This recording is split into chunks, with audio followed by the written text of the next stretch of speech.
Psycortex, un podcast court, parfait pour une petite pause informative. Je suis Tatiana Kakan, dirigeante de la société Cortex, présidente de l'association Cortex Science de vulgarisation scientifique, mais aussi autrice et pigiste.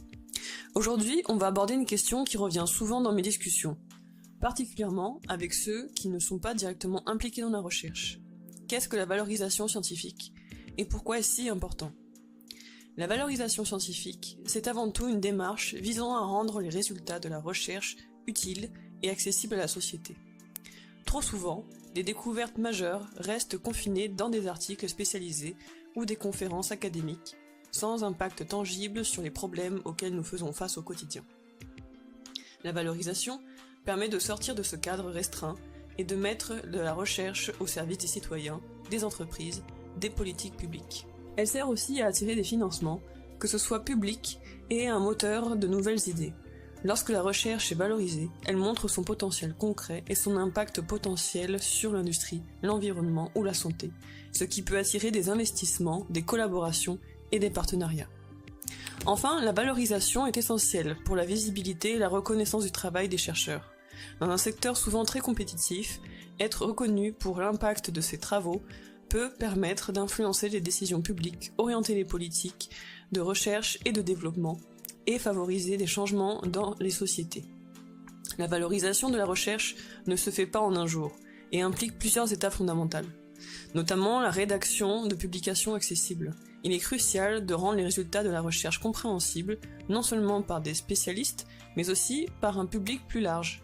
Cela inclut la rédaction d'articles de vulgarisation, la création de vidéos explicatives, ou la participation à des conférences qui dépassent le cadre strictement académique.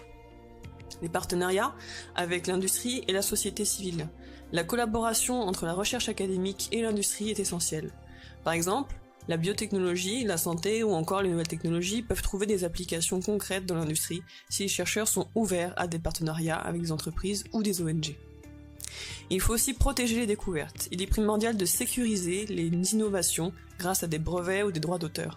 Cela permet non seulement de protéger la propriété intellectuelle, mais aussi de garantir que les découvertes ne sont pas utilisées sans l'accord des chercheurs.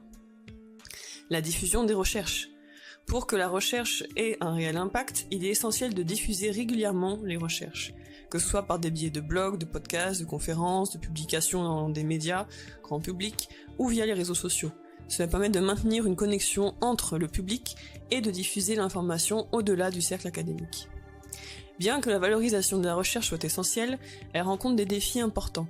L'un des principaux obstacles est la distance qui peut exister entre la recherche académique et les attentes sociétales. Trop souvent, les chercheurs se concentrent sur l'avancement théorique des connaissances sans se préoccuper de l'application concrète de leurs travaux. C'est pourquoi il est crucial d'intégrer la dimension pratique dès le début d'un projet de recherche. Autre défi, les chercheurs peuvent être réticents à collaborer avec l'industrie, par crainte de perdre le contrôle sur leur travail ou de ne pas en tirer une rémunération juste. Cette réticence doit être surmontée pour que les découvertes puissent réellement bénéficier à la société. Enfin, la culture de publication dans les revues scientifiques est parfois un frein. Bien que nécessaire, cette culture ne facilite pas toujours la diffusion des résultats vers le grand public ou le secteur industriel. Aujourd'hui, on observe de plus en plus de l'ouverture des données, un phénomène clé pour accélérer la collaboration entre chercheurs, entreprises et institutions. Mettre à disposition les données de recherche permet de stimuler de nouvelles découvertes et d'élargir le champ des applications.